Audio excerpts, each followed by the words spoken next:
Greetings! You are now watching part 3 of my series on the science of Hinduism. Operating with the assumption that you already saw the first 2 parts of this series, I'll just jump right back into it starting where we left off. This so-called caste system. Ah yes, let's talk about the caste system, which of course is explained with a creation account that also tries to account for the origins of humanity. This creation account comes to us from a compilation of texts known as the Laws of Manu. It's not only a list of laws, there's other stuff too. In this creation account that does seem to contradict other Hindu creation accounts, we see the creation of different castes out of different body parts from a sacrificial god. That is, a god that was created as a sacrifice, in part so that humanity could be created. This sacrificial being is known as the Purusha. Basically, there's one caste that is from the Purusha's head, there's another that comes from his hands, another from his thighs, and another from his feet. This would seem to contradict the notion that Manu himself is the progenitor of the human race, if Manu is understood to be the son of the god Brahma and the goddess Sarasvati. Doesn't seem to work real well with the concept that all these different humans were made from the different parts of the Purusha. And on top of that, this Hindu creation account doesn't really seem to work with the science. I'm not really aware of any Hindu creation account or any religious creation account whatsoever that works with the science. What we are getting out of the science is not painting a picture where it looks like all of humanity was made out of different parts of some sacrificial god. No, what we're getting out of the science is that humans evolved from earlier primates, that evolved from earlier mammals, that evolved from reptiles, that evolved from fish, etc., all the way back to the first single-celled self-replicating organisms.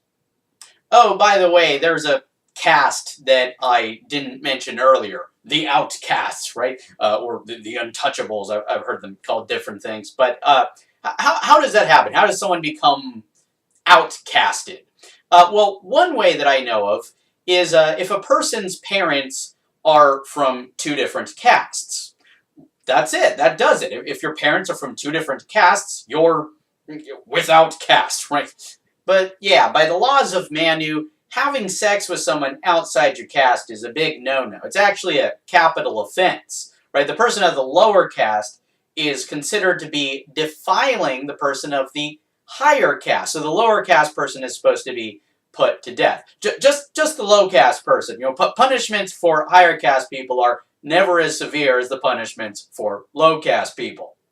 The actual scripture says very clearly, birth does not determine your life's worth. There are a lot of things, your astrological signs, your personality, your strengths, weaknesses, all of that. Wait, what was that first one you mentioned?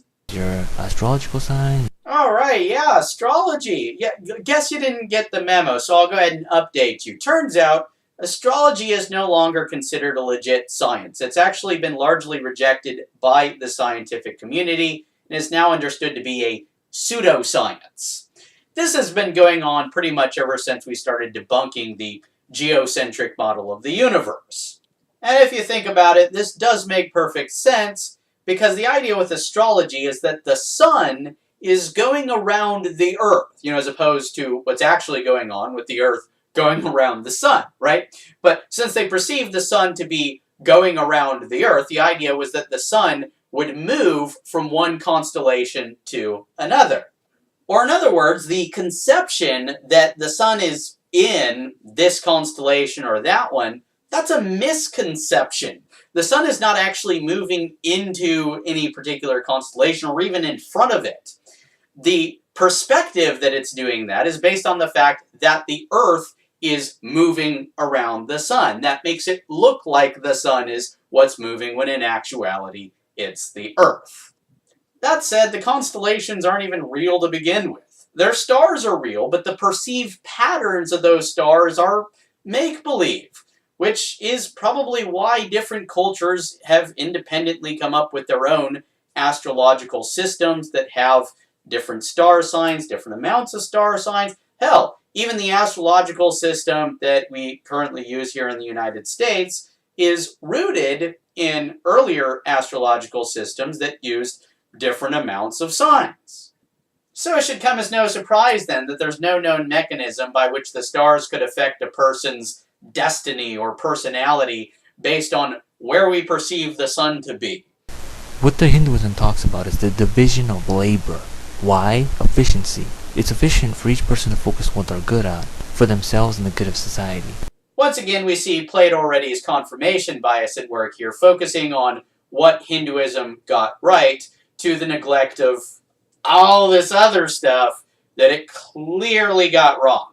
Yes, it can be good for a society if the people focus on what they're good at, but astrology is still BS. The caste creation account is still BS, and what good comes out of putting someone to death for having sex with someone of a higher caste? But to be fair, Plato already mentions in this annotation here a perspective of the legendary Hindu reformer known as Krishna, who spoke against aspects of the enforcement of the caste system. So it's not like Plato already is consciously defending the more atrocious aspects of an older approach to the Hindu caste system, but again, his confirmation bias is going to ignore what Hinduism got wrong.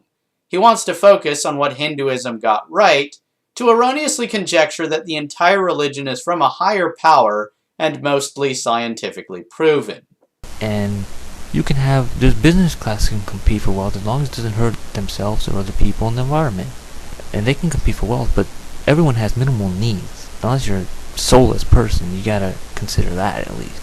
Well, technically, we are all soulless people because souls aren't real, but we'll have to talk about that in more detail in the next video. So, to be continued, I hope you all enjoyed this video. If you did, please give it a thumbs up and share it with other people.